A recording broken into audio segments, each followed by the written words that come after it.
తప్పట్లేదు. ఎప్పటికప్పుడు మనం అబద్ధాలకి కౌంటర్ ఇవ్వకపోతే మాత్రం అవే నిజమని నమ్మే ప్రమాదం. జై శ్రీరామ్. నేను మౌనికా శంకర. సమాజం రెండు భాగాలుగా విడాయి. ఒకటేమో ముస్లింలు, క్రిస్టియన్లు, కమ్యూనిస్టులు. ఇంకోవైపు హిందువులు, హిందుత్వవాదులు. ముస్లింలకు భారతదేశాన్ని ఆఫ్ఘనిస్తాన్, పాకిస్తాన్ లెక్క ముస్లిం దేశం చేయాలని ఉన్నది. క్రిస్టియన్లకు క్రిస్టియన్ అమెరికా దేశంలాగా, క్రిస్టియన్ యూరోప్ దేశంలాగా భారతదేశాన్ని క్రిస్టియన్ దేశం చేయాలని ఉన్నది. కమ్యూనిస్టులకు భారతదేశాన్ని రష్యా కమ్యూనిజం దేశంలాగా, చైనా కమ్యూనిస్ట్ దేశంలాగా భారతదేశాన్ని కమ్యూనిస్ట్ దేశం చేయాలని ఉన్నది. వాళ్ళకు ఒక సిద్ధాంతం ఉన్నది. ఇక్కడున్న హిందుత్వవాదులకు భారతదేశాన్ని హిందూ దేశంగా కాపాడుకోవాలని ఉన్నది. ఎందుకంటే ఆఫ్ఘనిస్తాన్ లో సేవ్ హిందూస్ అన్నాం, పాకిస్తాన్ లో సేవ్ హిందూసే, బంగ్లాదేశ్ లో సేవ్ హిందూసే, కాశ్మీర్ లో హిందువులు అక్కడి నుంచి వెళ్ళి వెళ్ళిపోయేలాగైపోయింది. కాబట్టి ఇప్పటికన్నా సోయి తెచ్చుకొని భారతదేశాన్ని హిందూ దేశంగా చేయాలని మానవత్వం ఇట్లాంటి పిచ్చి పిచ్చి అన్ని పక్కన పెట్టి సమాజాన్ని 3 భాగాలు విభజించారు. అంటే ఈమె సమాజాన్ని చదివిందో, సమాజాన్ని రాసిందో, రాజ్యాంగాన్ని రాసిందో, ఆర్టికల్స్ రాసిందో తెలియదు కానీ ఉదయం లేస్తే ఇది అనుకుంటున్నారంట.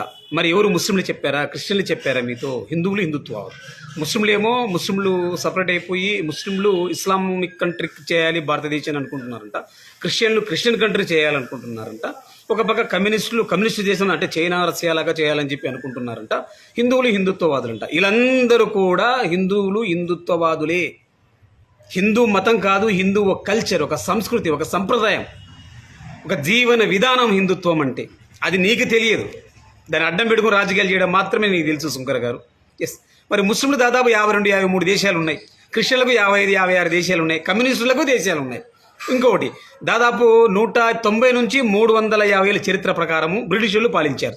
తర్వాత మొఘలులు 750 నుంచి 950 సంవత్సరాలు మొఘలులు, ఢిల్లీ సుల్తానేట్లు, బహమ్మని రాజులు, నిజాంలు, ఇలా ముస్లిం రాజులు కూడా పాలించారు. ఇది కాలేదే.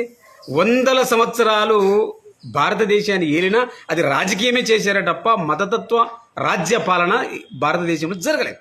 14 సంవత్సరాలు అయితే బీజేపీ ప్రభుత్వం వచ్చిన తర్వాత ఎన్ని కులాలు, ఎన్ని మతాల వేరియేషన్స్, మతాలను బట్టి న్యాయం, కులాలను బట్టి న్యాయం రకరకాలుగా జరుగుతుందని విమర్శకులు ప్రతిరోజు నిడిజను ఫెయిర్ అవుతానే ఉంటారు.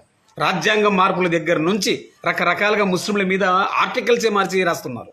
సుగర్ గారు, ముస్లిం రాజుల పాలనలో నిజంగా ఇస్లామిక్ కంట్రీస్ అనే మాటే లేదు. అదే జరిగి ఉంటే దాదాపు 900 సంవత్సరాలు పాలించిన ముస్లింలు రాజులు ఇది ఏంటి చడి చప్పుడు కాకుండా ఉంది. అలాగే బ్రిటిషర్లు కూడా ఎక్కడ క్రిస్టియన్ కంట్రీ అని కానీ గుళ్ళజోలు కానీ ఎక్కడికి పోలే. కాకపోగా ముస్లిం రాజులు కొన్ని గుళ్ళకు గ్రాంట్స్ ఇచ్చారు, ఈనామ ఆస్తులను ఇచ్చారు, గుళ్ళు కట్టించారు కూడా. ఇది తెలుసుకోవాలి శంకర్ గారు.